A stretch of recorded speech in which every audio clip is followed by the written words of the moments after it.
नमस्कार साथियों, मैं Kumar Gaurav the Bihar teacher history makers group में आप सभी का स्वागत अभिनंदन करता हूं। हम लोग एक मिशन चला रहे हैं जिस मिशन का नाम है मेरा मोबाइल मेरी शिक्षा।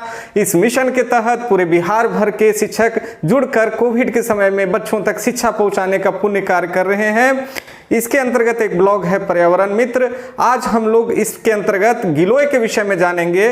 गिलोय से संबंधित आज उसका तीसरा एपिसोड है। उसमें आगे बढ़ने से पहले एक छोटा सा कोट आपके लिए, जिन्हें बिना काम का समझकर मैं छोड़ देता हूँ, जिन्हें बिना काम का समझ के मैं छोड़ देता हूँ, बीमार पड़ने पर उन्हीं का मैं मोल देता हूँ, उन्हीं का मैं मोल देता हूँ। आइए हम लोग चलते हैं गिलोय के तीसरे एपिसोड में और जानते हैं गिलोय के औषधीय गुण के बारे में।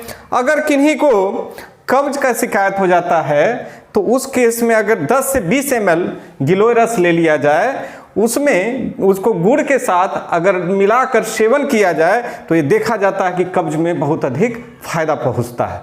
अगर किन्हीं को कब्ज और अपच दोनों की शिकायत रहती है, उस केस में आप सोठ प्लस मोथा प्लस अतीस और गिलोय सभी को बराबर मात्रा में ले लें और जल में खौलाकर उसका काढ़ा बना लें। उस काढ़े को सुबह शाम 20 से 30 ml सुबह लेने पर यह देखा जाता है कि अपच और कब्ज की जो समस्या है वो कहीं न कहीं ठीक हो जाती है। इससे जुड़ी हुई अगली बीमारी की तरफ हम लोग जानते हैं कि बवासीर का उपचार गिलोय के माध्यम से कैसे होता है। तो अगर किन्हीं को बवासीर का शिकायत है तो आप जानते हैं बवासीर होने का मुख्य कारण पेट में होने वाला कब्ज है। अगर भोजन का खान पान सही ढंग से नहीं होगा तो पेट में कब्ज जो है हो जाता है। उससे निजात पाने के लिए हड़ड़ और गिलोय और धनिया, इन तीनों को अगर हम लोग सब बराबर मात्रा में लेकर 20-20 ग्राम की मात्रा में ले लें, उसमें ½ लीटर पानी में उसको पका लें और जब तक पकाते रहें जब तक वह उसका 1/4 काढ़ा रह न जाए। 1/4 काढ़ा को गुड़ डालकर सुबह शाम अगर हम लोग लेते हैं तो बवासीर जैसे रोग में भी काफ़ी राहत महसूस होती है।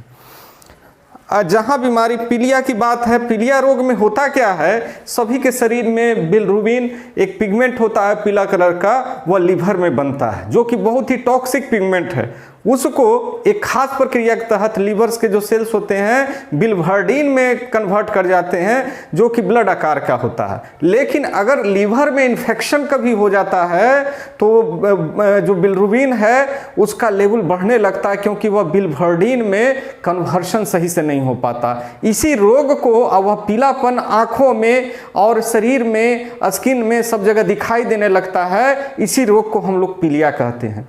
यह रोग अगर बहुत अधिक बिलिरुबिन की मात्रा बढ़ जाए तो इससे हेपेटाइटिस हो सकता है और व्यक्ति की मौत भी हो सकती है। इस केस में भी हमारा गिलोय बहुत लाभकारी होता है। देखा जाता है कि 20 से 30 ml गिलोय का काढ़ा अगर 2 चम्मच शहद मिला के दिन में 3 बार सेवन किया जाए तो पीलिया रोग में राहत महसूस होता है।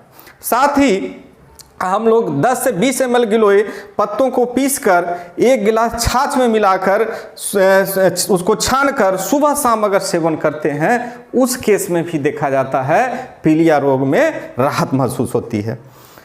एक बीमारी है लीवर विकार, लीवर कमज़ोर हो जाना, फैटी लीवर हो जाना। उस केस में आप 18 ग्राम गिलोय, 2 ग्राम अजमोद, 2 ग्राम नग छोटी पीपल, 2 नग नीम, ये सब लेकर सेक लें। तवा पर आप उसको सेक लें।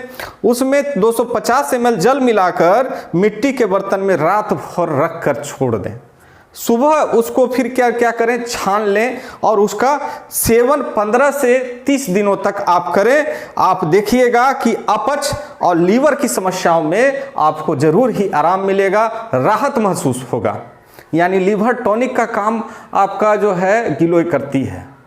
साथ ही अगर किन्हीं को डायबिटीज़ की शिकायत है, अगर डायबिटीज़ का लेवल बहुत हाई रहता है, उनके लिए यह उपयोगी नहीं है जिनका डायबिटीज़ लो रहता है। तो उस केस में, हाई डायबिटीज़ वाले केस में 10 से 20 ml गिलोय का रस आप लोग ले लें और उसमें 2 चम्मच शहद मिला दें और दिन में 2 से 3 बार अगर आप लेते हैं तो देखा जाता है कि डायबिटीज़ के केस में आपको राहत एहसास होता है। लेकिन अगर लो डायबिटीज़ है तो मैं बार बार आपसे कह रहा हूँ वो पेशेंट लो डायबिटीज़ वाले इसका प्रयोग नहीं करें। तो ये तो कुछ गुणकारी जानकारी आपकी गिलोय के संबंध में थी, लेकिन विशेष इसके बारे में अगर आपको उपचार कराना हो तो मैं बार बार आपसे निवेदन कर रहा हूं कि BMS जो डॉक्टर होते हैं, बैचलर इन आयुर्वेदिक मेडिसिन, वो इनके विषय में उनके अंदर में आप जाइए और उनसे सोच समझ कर ही आप इलाज करवाइए। इन्हीं शब्दों के साथ मैं आप सबका धन्यवाद करता हूं। अब मिलते